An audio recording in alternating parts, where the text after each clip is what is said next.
tema.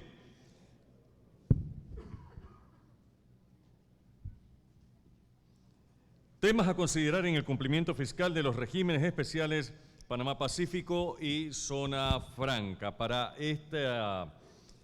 intervención vamos a tener a 3 especialistas. Ellas son Giselle Rovira Urriola,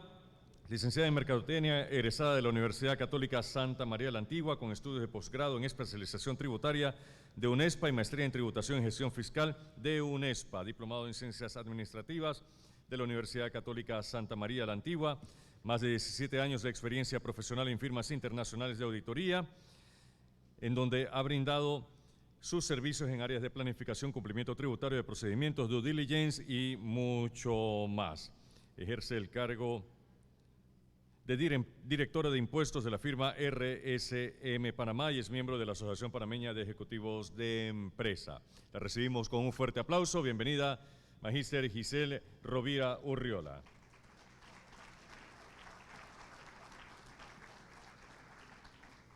También estará con nosotros Madeleine Scholl-Hopp, parte del equipo de impuestos internacionales de Ernst & Young Centroamérica, Panamá y República Dominicana, con base en Panamá, licenciada en Derecho y Ciencias Políticas de la Universidad Santa María la Antigua, con maestría en Tributación Internacional del International Tax Center de la Universidad de Leiden. Forma parte del equipo de Ernst & Young desde 2016. Más de 6 años de experiencia en temas tributarios, asesorando a numerosos clientes en temas de reestructuración, aplicación de convenios para la doble imposición, aplicación de regímenes preferenciales en Panamá y procesos administrativos ante la Autoridad Tributaria de Panamá. Así que la recibimos también con un fuerte aplauso. Bienvenida, licenciada Madeleine Scholl-Hopp. Y también forma parte de esta presentación la licenciada Carol Abusheib. Carol es gerente senior de la práctica de precios de transferencia de Ernst & Young para la región de Centroamérica y República Dominicana, con base en la oficina de Panamá, contador público egresada de la Universidad de Carabobo y además cuenta con un máster en administración con mención en gerencia de finanzas de la Universidad Metropolitana de Venezuela. Durante su desarrollo profesional en el área de precios de transferencia por más de 16 años en EI, ha desarrollado documentaciones y políticas de precios de transferencia para empresas multinacionales importantes en la industria farmacéutica, consumo, telecomunicaciones, alimentos, bebidas, construcción, entre otras, además de asesorar a multinacionales en procesos de auditoría en materias de precios de transferencia. Y también la recibimos con un aplauso.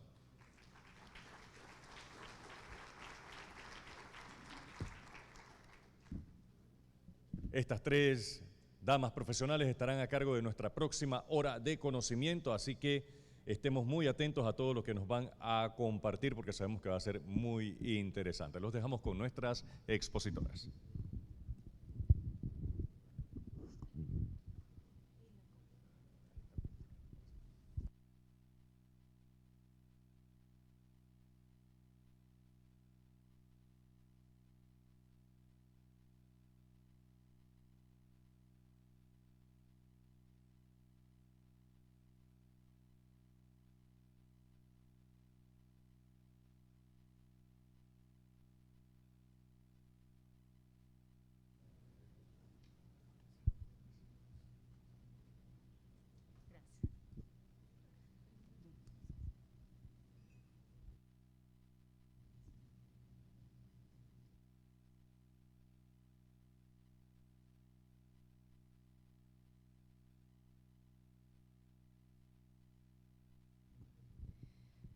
Bueno, buenas tardes. Primero, como EY, agradecerles por la oportunidad de estar aquí, de participar en este gran evento y compartir pues todas nuestras experiencias con ustedes. En esta oportunidad pues sabemos que a lo mejor el área de impuestos y de tributación es realmente dinámico,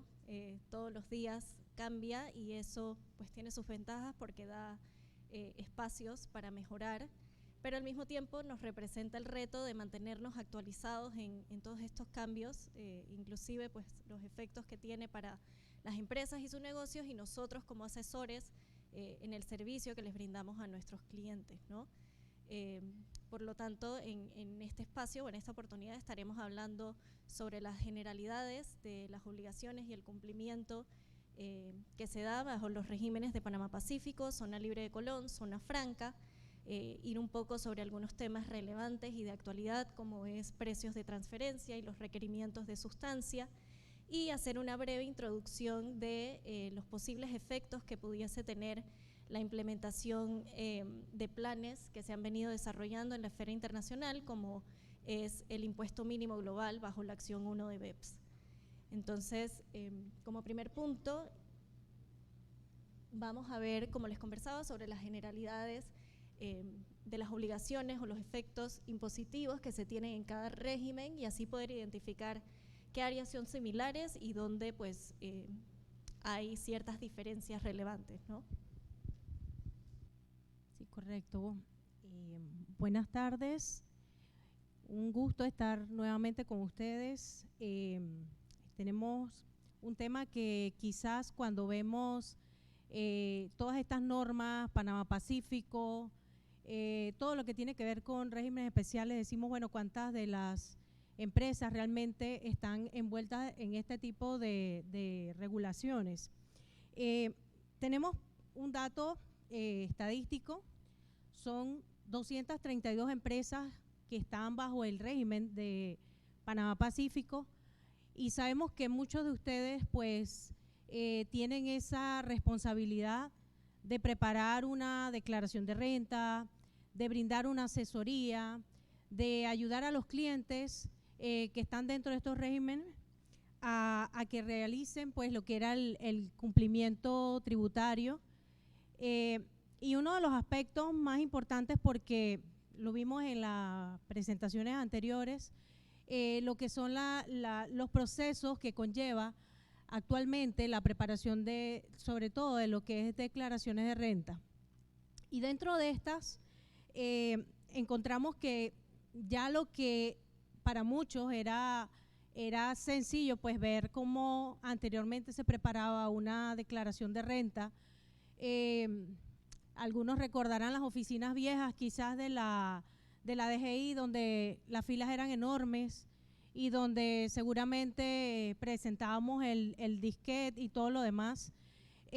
Definitivamente, pues, cada día eso se va haciendo nada más que historia, como lo vimos en una ocasión en Momento Fiscal, que decía estas eran como las historias que quedaban para los tributaristas y los que hoy día tienen la práctica. Cada vez más se va haciendo más riguroso. Entonces, a raíz de eso, importante conocer estas normas. Si nos vamos a la ley 66 de 2018, decimos, bueno, no es una ley que salió en el 2022, como recientemente vimos un fallo, como hemos visto algunas leyes que han salido durante estas últimas semanas, como la 337 y ese tipo de normas. Pero ¿qué pasa? Nosotros tenemos que seguir aplicando esas normas y seguir reforzando nuestros conocimientos en ese aspecto. Entonces, uno de esos cumplimientos precisamente vienen como consecuencia de las presiones que Panamá está recibiendo, obviamente, de los organismos internacionales. Y a raíz de eso, pues, la preparación de las declaraciones de renta, como es el caso que tenemos en Panamá Pacífico, en todos estos regímenes, se van haciendo de cumplimiento, se van presentando cada vez más requerimientos que ya van teniendo enfoque en precios de transferencia, como lo va a mencionar Carol, como temas de sustancia, como temas donde este tipo de compañías van diciendo, requiero que me mantengas todas las reglas que me diste o que me dijiste que íbamos a tener desde el momento de la partida de la inversión. Entonces, de allí comenzamos a preguntarnos si al momento en que preparamos una declaración de renta, como es el caso de Panamá Pacífico, sencillamente decimos, a la empresa le toca pagar el 5%, por ejemplo, en el impuesto sobre la renta, y no es así. Tendríamos que comenzar a ver en qué momento la empresa se constituyó. Si la empresa se constituyó antes del 2016, ¿qué reglas le tocan? Si esas empresas tienen operaciones, si dentro de esas operaciones está la importación, exportación, reexportación, por ejemplo, que tienen que ver con el impuesto del dividendo y que les va a gravar el 5% sobre esas operaciones. O si de pronto tenemos una empresa que dice yo tengo servicios de logística que también entran en esa misma normativa, o si tengo, por ejemplo, la actividad de administración de oficinas, si en su momento la empresa, cuando entró en vigencia la ley 66 en referencia, optó por incluir las actividades dentro de sus operaciones y dijo, yo voy a también a participar dentro de este tipo de actividades, y entonces le cambia en ese momento las reglas para tributar. También tenemos la aplicación que dio o que tiene incorporado el parágrafo 27 del artículo 1057V, que establece obligaciones sobre el 7% o el ITBMS que surge como consecuencia que usted, siendo una empresa panameña, le brinda el servicio a una empresa que se encuentra, por ejemplo, en el régimen de Panamá Pacífico. Entonces, en esos casos decimos, ok, el cliente me está haciendo una consulta, tengo que indicarle cuáles son sus obligaciones y para eso tengo que conocer que esto no me va a dar una tabla específica donde le voy a decir a ganchito al impuesto sobre la renta, al ITBMS, al impuesto de dividendos. Sencillamente tengo que comenzar a hacerle preguntas. ¿En qué momento se constituyó?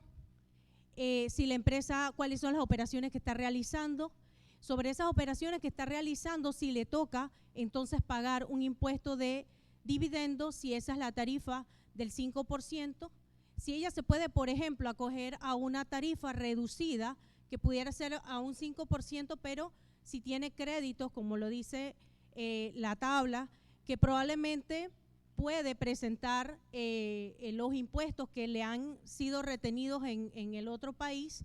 y decir, lo puedo tomar como un crédito fiscal, pero que ese crédito fiscal, ¿hasta qué punto lo puedo considerar? En ese caso, tengo un tope hasta el 3%, por lo cual eso me lleva a pagar un mínimo de un 2% de impuestos sobre la renta, y sobre eso entonces decirle que además de esta situación tiene que cumplir con otras normas que lo llevan a sustentar que no es una empresa de gaveta. Sabemos que decir fácil, tengo una operación en Panamá Pacífico o tengo una operación de una empresa bajo un régimen SEM y ya no puedo decir en Panamá que abro la gaveta y tengo una sociedad anónima sin poder sustentar cómo realmente esa empresa opera. Entonces,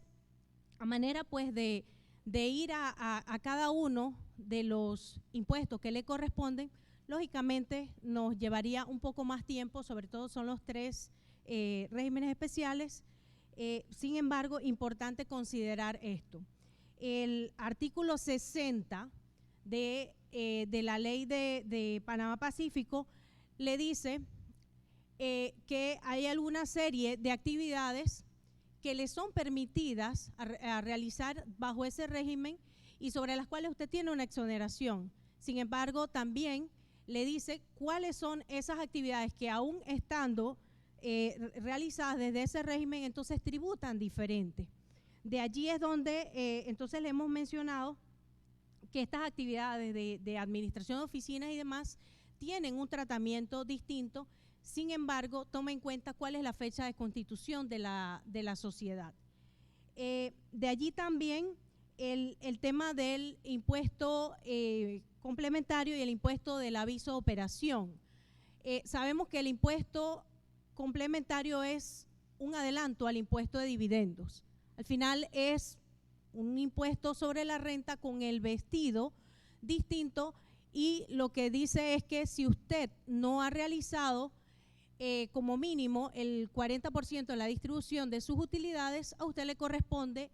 darle a su accionista, que es la administración tributaria, por lo menos adelantarle el impuesto que le corresponde, que en ese caso sería el 2%. Entonces, el resto al momento que realice la distribución. Eso fundamentalmente. También tenemos pues que para estas normas, como decimos, hay un cumplimiento en sustancia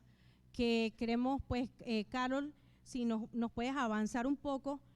¿cuáles serían esos requisitos que la norma nos establece como para que cada una de estas empresas entren en cumplimiento? Que eso es supremamente importante también que lo conozcan. Sí, buenas tardes.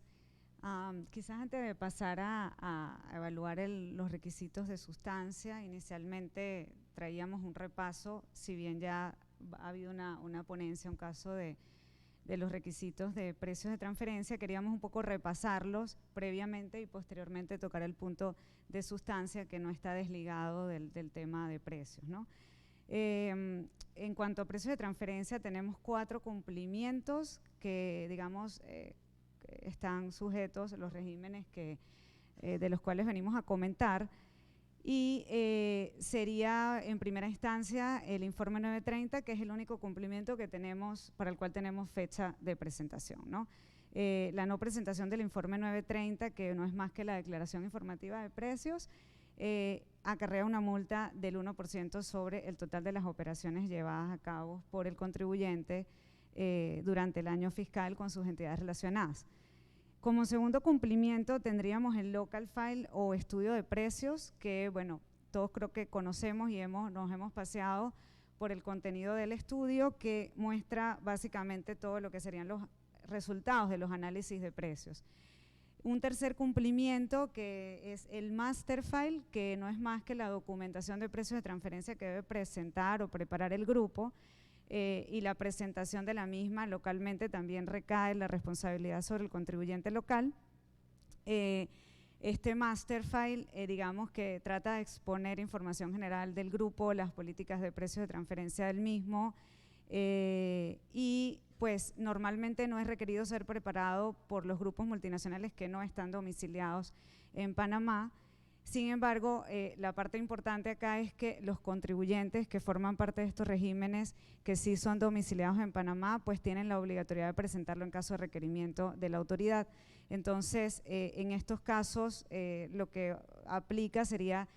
pedirlo a la casa matriz para revisarlo y que esté en cumplimiento en cuanto a lo que estipula el decreto 390, que es nuestro reglamento de precios. Como último requisito, digamos, que se asocia a precios de transferencia, pero que no está, al mismo tiempo no está relacionado con precios, son las obligaciones relacionadas con el Country by Country Report. Acá hay 2 aristas, un cumplimiento al cual están sujetas las casas matrices domiciliadas en Panamá, que es el Country by Country en sí, la preparación de este reporte, pero que únicamente abarca son aquellos grupos multinacionales panameños que excedan los ingresos consolidados en el año de 750 millones de euros. Básicamente, a lo cual está sujeta la mayor parte de los contribuyentes locales, es básicamente la notificación del Country by Country, dado que básicamente hay muy pocas empresas panameñas o domiciliadas en Panamá que excedan este umbral. Entonces, a lo que mayormente nos hemos encontrado es a la notificación del Country by Country, cuya obligación surgió para los ejercicios fiscales 2018. Sin embargo, hay que tener en cuenta de que cualquier entidad que sea incorporada en alguno de estos regímenes o incorporada en Panamá va a estar sujeta a realizar esta notificación en la medida en que forme parte de un grupo multinacional que supere este umbral y digamos que va a partir desde el año de su incorporación. Eso en cuanto a los requisitos de precios, ¿no? Made, no sé si quisieras comentarnos en cuanto al tema de sustancia de manera teórica para entonces luego tratar la parte práctica. Sí, claro. Creo que a lo mejor pues una de las líneas en esta tabla que también llama bastante la atención es el tratamiento pues del impuesto sobre la renta. Vemos que hay cierta diferencia a lo largo de los 3 regímenes y en el caso particular de Panamá Pacífico hay diferencias dentro del mismo régimen dependiendo de la actividad que se realice, ¿no? Y esto responde al desarrollo pues de estándares internacionales liderados principalmente por la OCDE, donde bajo la acción 5 se revisan los regímenes preferenciales y se tratan de eliminar cualquier elemento nocivo que tenga como resultado la erosión de la base imponible o la transferencia de ingresos a otras jurisdicciones. Entonces, bajo esa acción se hace una distinción muy clara entre aquellas actividades que son geográficamente móviles y aquellas que no lo son. Se entiende por actividades geográficamente móviles las que versan principalmente sobre un servicio, y es porque el servicio, por pues, la naturaleza de la actividad, es muy fácil de mover a otras jurisdicciones y simplemente declarar el ingreso en Panamá, lo que da como resultado erosionar esa base. Entonces, lo que busca esta acción es que aquellos regímenes especiales o que dan un incentivo, a este tipo de actividades o estos servicios, implementen requerimientos de sustancia, que es lo que entendemos como empleados o como incurrir gastos en la jurisdicción, y eso garantiza que la actividad se realice en la jurisdicción que está otorgando el incentivo fiscal, y así no se erosiona la base imponible de otras jurisdicciones. Entonces, en el caso de Panamá Pacífico, tras haber sido revisado el régimen por la OCDE, se concluye que hay 3 actividades incentivadas que son geográficamente móviles, que es los call centers, centro de llamadas, servicios logísticos y multimodales y los servicios de administración de oficinas. Entonces, si una entidad está bajo el régimen de Panamá Pacífico y realiza alguna de estas 3 actividades o las 3 actividades o 2 de ellas, va a estar sujeta al cumplimiento de los requerimientos de sustancia para poder gozar de esa tarifa reducida que les otorga el régimen de Panamá Pacífico. A diferencia de los otros regímenes, en el caso de Zona Libre de Colón, el régimen fue revisado por la OCDE también, sin embargo se concluye que ese régimen no versa sobre actividades geográficamente móviles, sino que predomina a lo mejor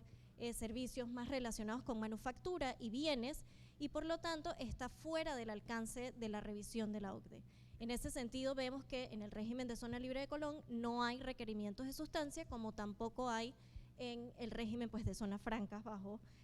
la ley 32. Entonces, retomando un poco cuáles son estos requerimientos de sustancia, que es verdad que ya tienen un par de años de haberse implementado la normativa y ya inclusive un par de años de estar sujetos a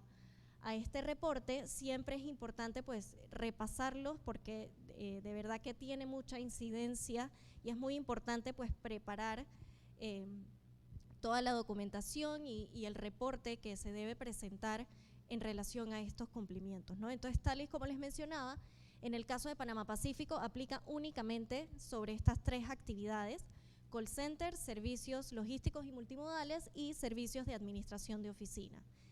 Y lo que nos piden estos requerimientos es que la actividad principal de estos 3 se realice en la jurisdicción, es decir, en Panamá, lo que presupone tener un monto adecuado de empleados calificados a tiempo completo e incurrir en un monto adecuado de gastos operativos en la jurisdicción también. Y al final, esto se debe plasmar en un reporte, o en una declaración jurada, cuyo formato ha desarrollado, en este caso, la Agencia de Panamá Pacífico, y está disponible en su página web, donde se debe a lo mejor trasladar o traducir toda esta información en relación a estos requerimientos anualmente y por actividad. Por lo tanto, es importante que la información esté segmentada, que las empresas logren identificar cuáles son sus actividades principales, cuáles son sus actividades secundarias, poder asociar los ingresos a cada una de este tipo de actividades, así como los costos, qué empleados y sus funciones están relacionadas con cada uno de estos servicios, y tener a lo mejor ciertas políticas o lineamientos en áreas de interés o que pudiesen generar cierto riesgo, como es la tercerización, como es a lo mejor el prorrateo de ciertos gastos que a lo mejor están relacionados con las 3 actividades. Entonces, ir desarrollando a priori o con antelación políticas o lineamientos que le permitan a la empresa estar preparados al momento de que tengan que presentar este reporte frente a la autoridad competente, que en este caso es la agencia.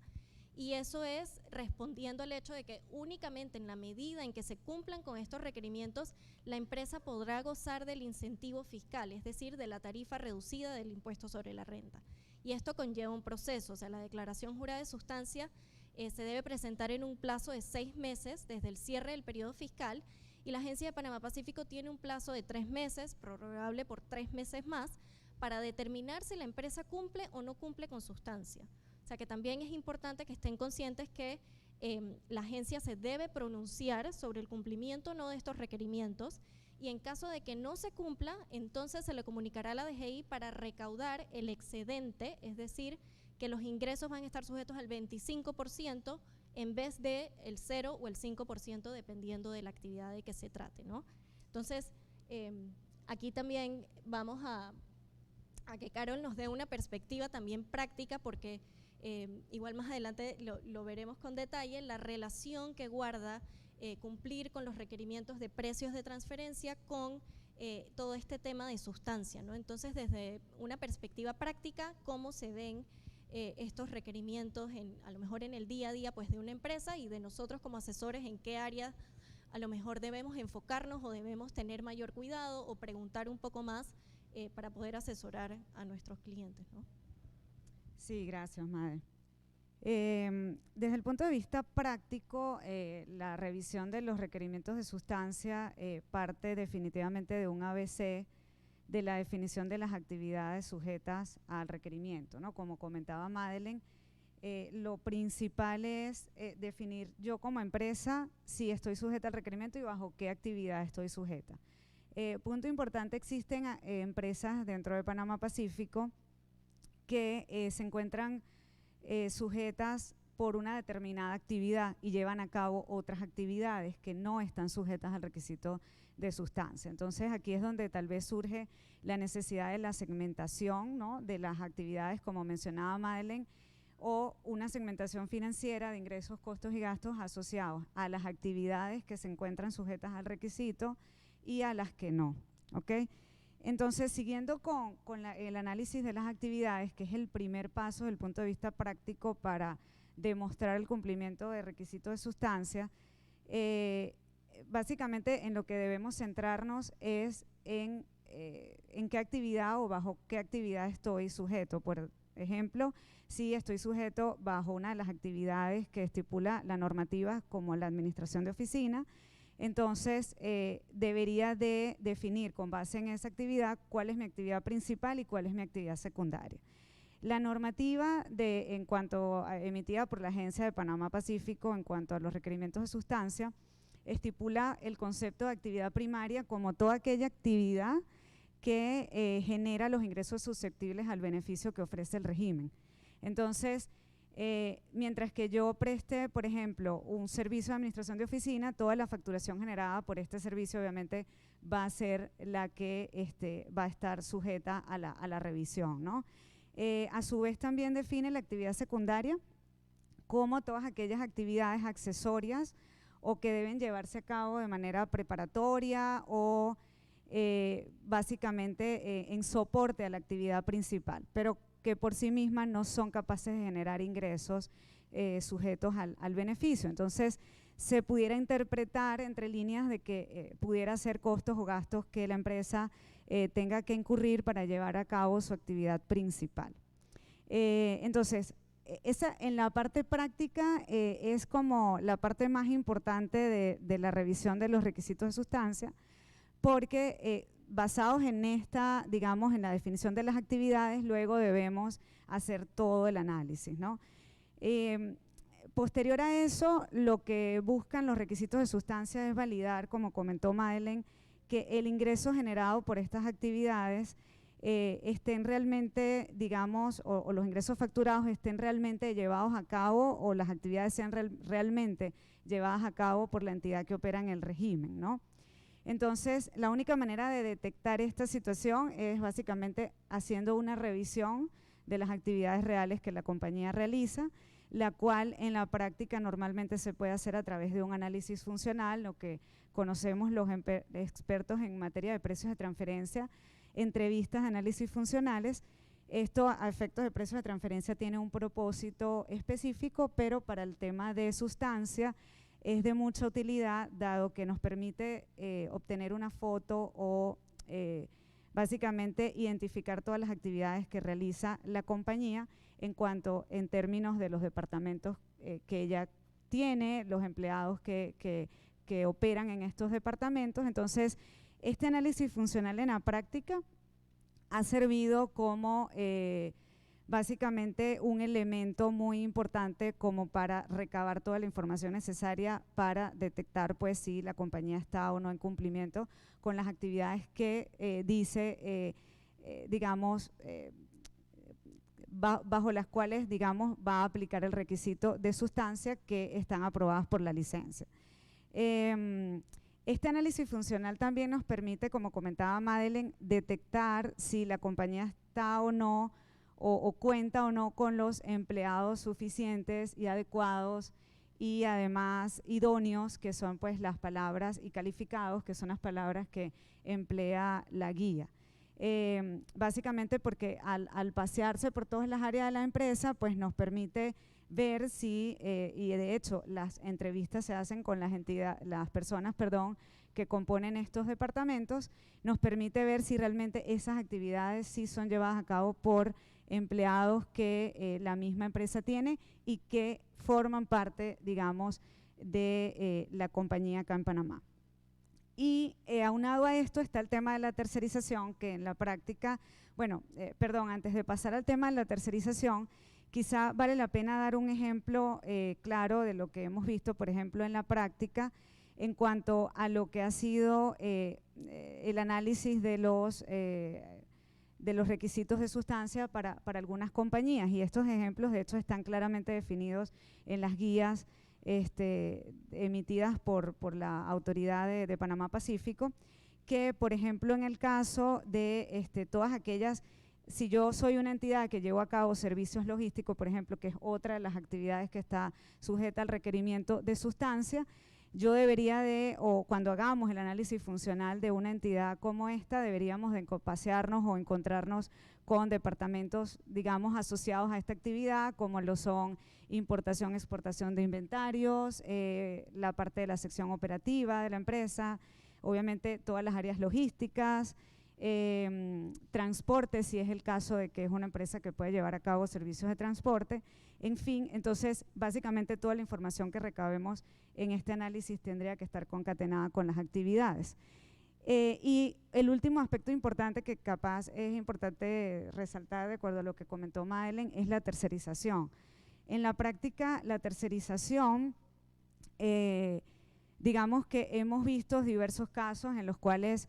han habido empresas que sí han tenido algunos empleados tercerizados, empresas, por ejemplo, que llevan a cabo actividades de logística, tienen que tercerizar cierta planilla porque digamos que no puede tenerla bajo su propia planilla. Sin embargo, lo que te permite el reglamento de sustancia y la guía es que estas actividades sean tercerizadas únicamente en Panamá en la medida en que las actividades sean principales. Las actividades secundarias, que son a las que me referí, que son accesorias a la actividad principal, sí son permitidas ser tercerizadas en el exterior, porque esto no va en contra con el principio que mencionó Madeleine al principio, de que es que los ingresos que generan, digamos, el beneficio tributario en el régimen,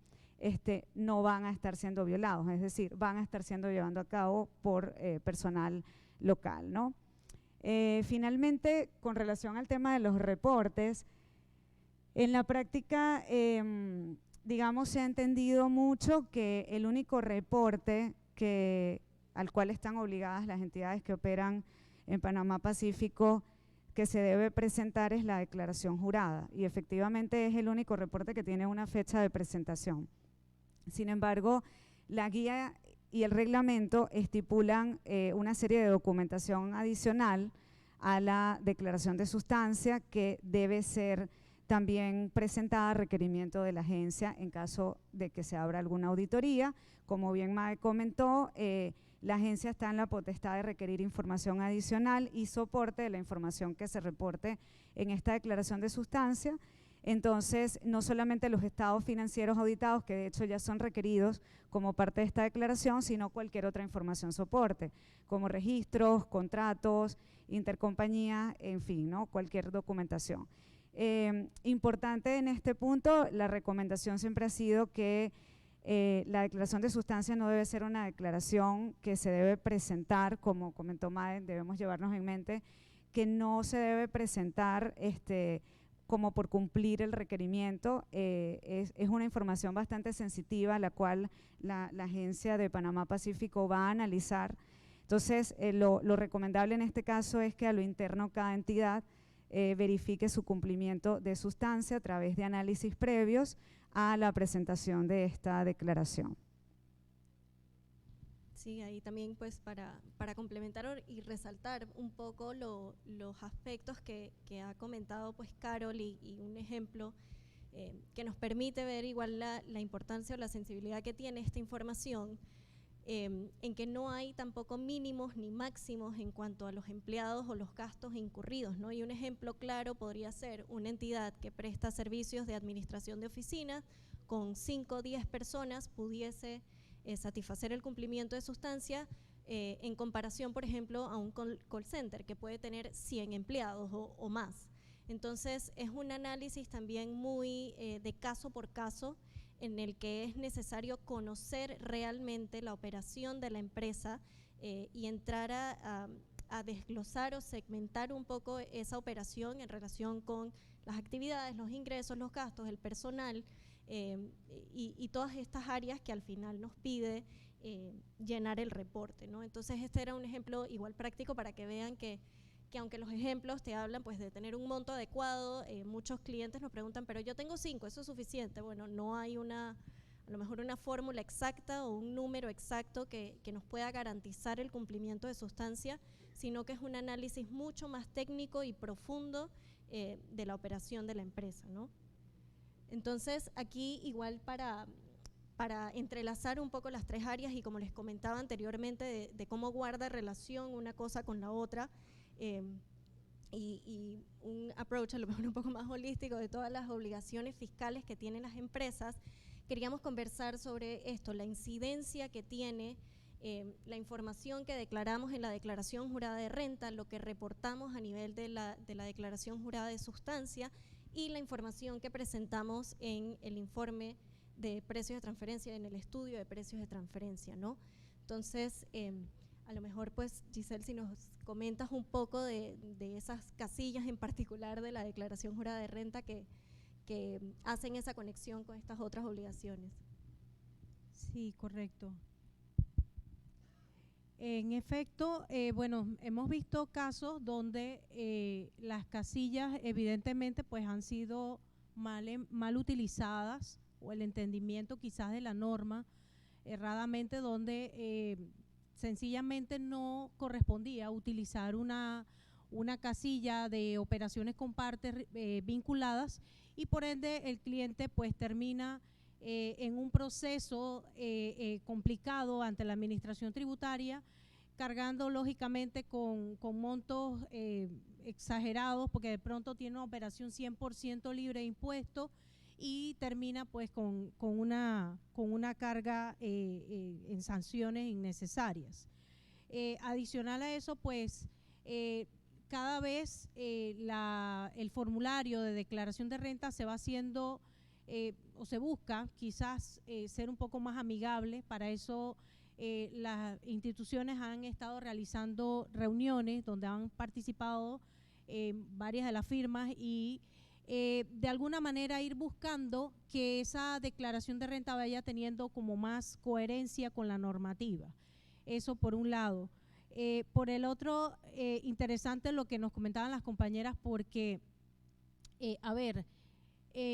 previo a esta presentación tuvimos una conversación con alguien que nos decía que, por ejemplo, en Costa Rica,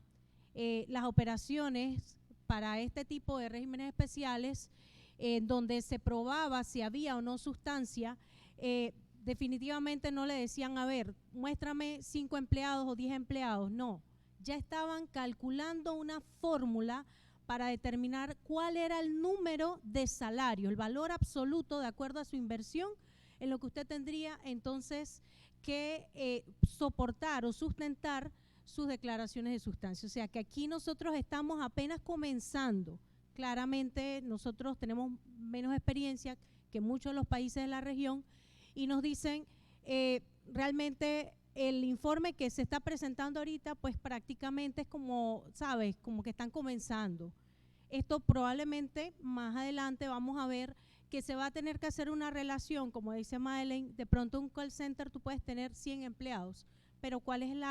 el salario, la base que se está calculando? Entonces, en otros lugares dicen, no es el número de empleados que tú me muestres, son los salarios, la base salarial, el monto que le estás pagando a 100 empleados. O sea, no me contrates 500, contrátame 100.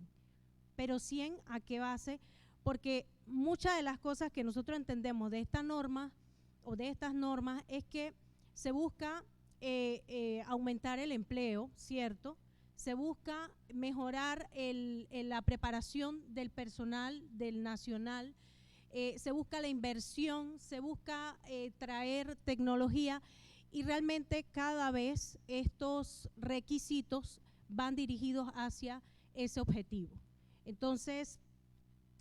la declaración de renta que se prepara, pues no es solamente llenar la casilla.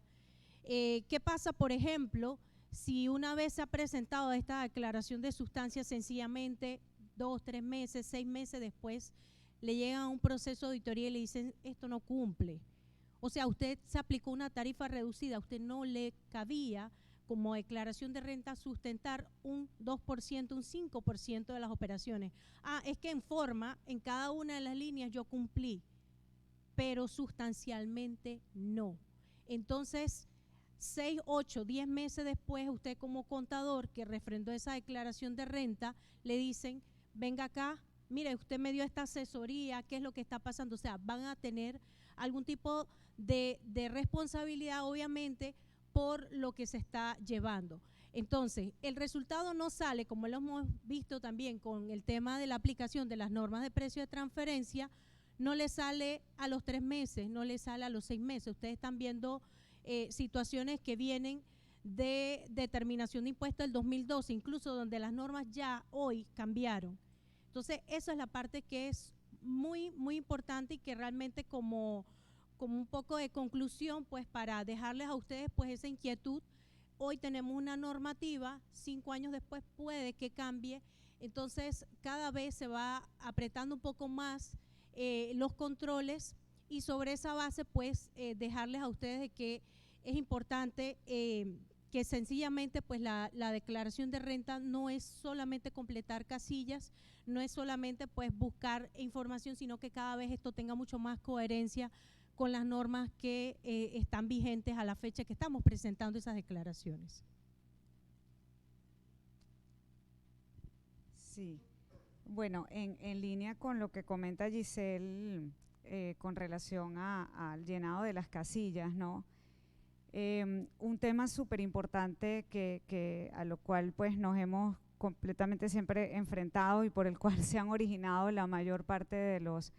de la controversia, de los casos en materia de precios de transferencia en Panamá, es la sanción asociada a la no presentación del informe 930, ¿no? Y justamente la mayor parte de los casos se origina por lo que comentaba Giselle, de la interpretación, digamos, de no sujeción al informe 930 o a las obligaciones en materia de precios de transferencia o sobre la base de que estoy exento, soy una compañía que opero en un régimen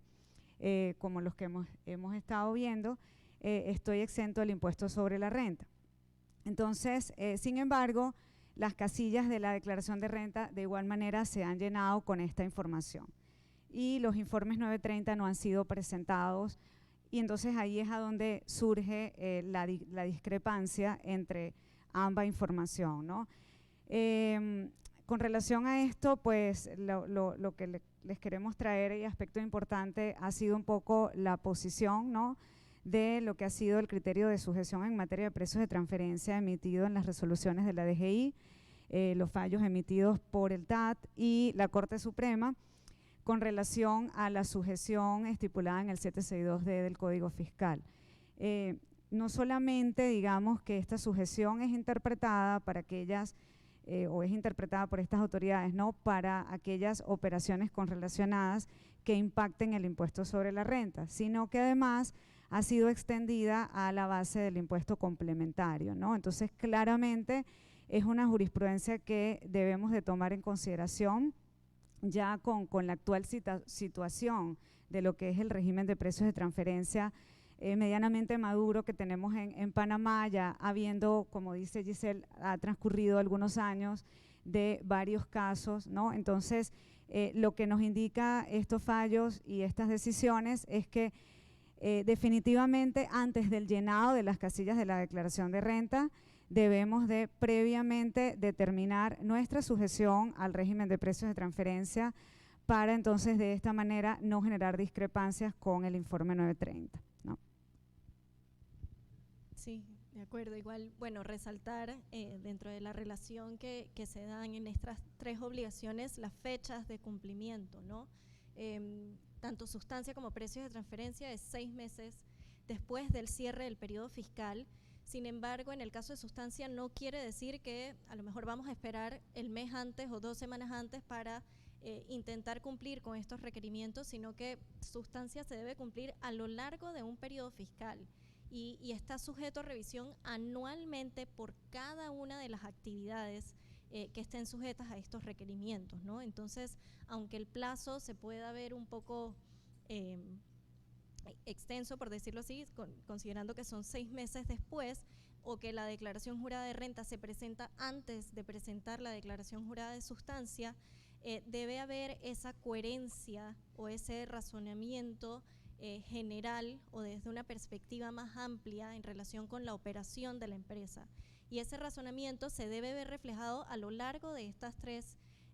formalidades, ¿no? A lo largo de estos 3 cumplimientos fiscales para evitar esas discrepancias o esas incongruencias de las cuales mencionan y que por lo general es lo que generan la mayor parte de las controversias que hemos visto, tanto pues ante la autoridad tributaria como ante cada una de las autoridades competentes o inclusive algunas que han llegado tanto al TAT como a la Corte. Entonces, para evitar entrar en un conflicto de estos o en un proceso de estos que sabemos que toman su buen par de tiempo y generan costos, es necesario pues advertirle a los clientes sobre a lo mejor la homogeneidad que debe haber a lo largo de estos 3 cumplimientos e identificar esas áreas de interés que a lo mejor hemos venido pues discutiendo o conversando y estar alertas, ¿no? Para poder lograr identificar cualquier tema y poder entonces desarrollar posibles soluciones. Bueno, en el caso a lo mejor ya que concluimos con sustancia y precios de transferencia, que eran pues temas de interés o relevancia, abordar un poco el tema de la estabilidad jurídica en el caso del régimen de Panamá Pacífico. Como sabemos, el régimen de Panamá Pacífico otorga estabilidad jurídica de manera automática desde el momento en el que una empresa se registra bajo el régimen, y dentro de las garantías que ofrece esta estabilidad jurídica sobre las inversiones es mantener el sistema impositivo sobre impuestos directos, que en este caso es el impuesto sobre la renta, por un periodo de 10 años contados a partir desde el momento de inscripción o registro bajo el régimen, ¿no? Entonces, me imagino que a muchos y en su momento a todos se nos genera la duda de, bueno, pero ¿cómo conviven estos cambios relativamente recientes con esa supuesta estabilidad jurídica de la cual gozan las empresas, ¿no? Y el precedente que a lo mejor genera que antes del vencimiento de ese plazo de 10 años se cambien las reglas cuando se supone que estás garantizando un sistema pues para promover las inversiones en el país, ¿no? Entonces, en el caso específico de Panamá Pacífico sí es relevante estudiar la norma inclusive antes de que se hubiesen generado estos cambios, y hemos logrado identificar a lo mejor ciertos elementos que, aunque explícitamente no se denominan requerimientos de sustancia, sí guardan relación. Por ejemplo, el reglamento del régimen de precios de transferencia ya pedía que las empresas tuviesen estados financieros. Entonces, ese es un requerimiento que ahora se pide adjuntar a la declaración jurada de sustancia, pero ya estaba previamente contemplado en el reglamento. A su vez, también el régimen de Panamá Pacífico te pide iniciar operaciones en un plazo de 6 meses, te pide que tú inicies operaciones o que tus operaciones las hagas dentro del área delimitada conocida como Panamá Pacífico, Para poder inscribirte en el régimen debes tener un contrato de arrendamiento, o sea que de por sí necesitas un espacio y una oficina para operar. Entonces vemos igual como estos requerimientos tienen relación con los requerimientos de sustancia, ¿no? Este arrendamiento me representa un gasto operativo, me piden iniciar operaciones y demás. Entonces, de por sí, inclusive antes de que estuvieran estos requerimientos explícitamente en la norma, la ley de Panamá Pacífico ya contaba con ciertos refuerzos que revisten a lo mejor de un poco de sustancia a las empresas y a sus operaciones en Panamá, ¿no? Pero bueno, lo queríamos igual comentar porque sabemos que es un tema a lo mejor de interés o que por lo menos genera posiciones encontradas, ¿no? Hay quienes piensan que no se está respetando la estabilidad jurídica y hay otros que a lo mejor coinciden en que ya la norma contemplaba ciertos elementos de esta sustancia, ¿no?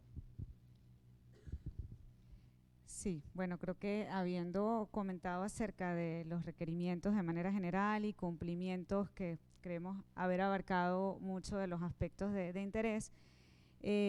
Madeleine nos va a dar unos breves comentarios de acuerdo a lo que sería, digamos, los estándares internacionales que tenemos actualmente. Sí, bueno, creo que algo que hemos reiterado a lo largo de este panel, pues ha sido como el área, a lo mejor fiscal o tributaria, es muy dinámica y está en constante cambio, y como mencionaba Giselle, lo que ahorita nos aplica puede que en 5 años ya no nos aplique o que las reglas cambien y se desarrollen en otro sentido, ¿no? Y eso es justamente lo que a lo mejor motivó u originó este plan liderado nuevamente por la OCDE, pero bajo la acción 1, bajo el argumento de que las reglas del impuesto sobre la renta o el diseño de este impuesto como existía hasta la fecha ya no era útil, no es efectivo o no es aplicable a los nuevos modelos de negocio que están definitivamente pues caracterizados más por la era pues digital y que no se basan tanto a lo mejor en una presencia física o tangible. Entonces surge ese reto de, bueno, cómo se modifican las reglas que se han venido desarrollando en impuestos sobre la renta para que apliquen o abarquen a estos grupos multinacionales que tienen el dinero de migrar a lo mejor a estos modelos de negocios diferentes basados en la tecnología, en la informática y en la digitalización. Entonces surge lo que conocemos como el BEPS 2.0 y que han desarrollado pues este plan basado en el Pilar 1 y en el Pilar 2. En octubre del 2021, alrededor de 137 jurisdicciones que son miembros del marco inclusivo firmaron una declaración mediante la cual se comprometen a implementar este Pilar 1 y Pilar 2. Principalmente pues el Pilar 2 es el que versa sobre lo que pues todos hemos escuchado en algún momento del impuesto mínimo global. El Pilar 2 se versa sobre 3 reglas. Está el Subject to Tax Rule, que no se ha sido pues desarrollado en su totalidad, pero es más una disposición que aplica a nivel de convenio y que busca gravar con un 9% las remesas. Y tenemos las otras 2 reglas, que es el Income Inclusion Rule, que desarrolla el impuesto mínimo global, y el Under Tax Payment Rule, que se aplica a lo mejor a juego o hay un dinamismo entre estas 2 reglas, ¿no? En la medida en que no aplique una, aplica la otra, pero la finalidad es que siempre pues, se logre recaudar esa diferencia. Estas reglas, o como ha sido diseñado por la OCDE, pues aplica a grupos multinacionales que superen el umbral de 750 millones de euros. Es el mismo umbral que mencionó a lo mejor Carol y que ya existía para el Country by Country Report o el reporte país por país. Se está usando el mismo umbral en este caso. Entonces, de por sí, creo que a veces eso baja un poco la ansiedad que a todas las empresas les generan de que, oye, pero ahora me vas a aplicar una tarifa diferente, ¿eso me aplica a mí o no me aplica a mí? Bueno, el primer punto de partida es considerar este umbral, que es un umbral pues bastante alto y no necesariamente todos los grupos califican. Los grupos que son meramente locales o que solo tienen operación en la jurisdicción tampoco están sujetos a la aplicación de estas reglas. Y bueno, aquí quería pues introducirles un reporte que salió recientemente que trata de explicar los efectos que pudiesen tener estas reglas en los regímenes especiales, ¿no? Esta tarifa o el impuesto mínimo global es del 15%, Entonces surge la duda, bueno, los regímenes como los que acabamos de conversar, que tienen una tarifa del 5 o del 0, obviamente no llegan a ese 15%, ¿no? Entonces, ¿cómo afectarían estas nuevas reglas a estos regímenes? Este reporte, pues, que fue publicado recientemente, busca explicar un poco eso, y aquí, pues, esta breve figura que explica de manera muy general y resumida cómo se aplicaría este impuesto, ¿no? Recalcar que se aplica a nivel jurisdiccional, considerando los ingresos que pueda tener en ese grupo en la jurisdicción, o sea, no solamente la entidad bajo el régimen. Si tiene una entidad bajo régimen ordinario, al final se computa toda la operación de todo el grupo en la jurisdicción. Se calculan los ingresos, los impuestos sobre los ingresos que se hayan generado, eso nos da la tarifa efectiva. Si esa tarifa es menor al 15%, entonces estamos frente a la aplicación de la regla y se debe calcular la base imponible. Esta parte es importante porque hay un carve-out o una exoneración, por el cumplimiento con los requerimientos de sustancia. Entonces vemos un poco el vínculo que se ha generado entre estas reglas y los requerimientos de sustancia que ya están aplicados actualmente, ¿no? Y bueno, esa sería la base para aplicar el impuesto, y eso nos daría el top-up tax o el impuesto adicional que habría que pagar para poder llegar a ese 15%. Y también se habla, pues, del concepto de Qualified Domestic Minimum Tax, que sería en caso tal de que la jurisdicción de fuente decida recaudar ese impuesto adicional y no tanto la jurisdicción de residencia de la casa matriz. Entonces, bueno, eso era para darles una breve introducción de lo que en un futuro, pues, seguramente nos va a llegar.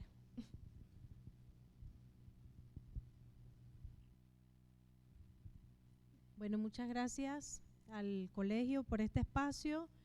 y listo.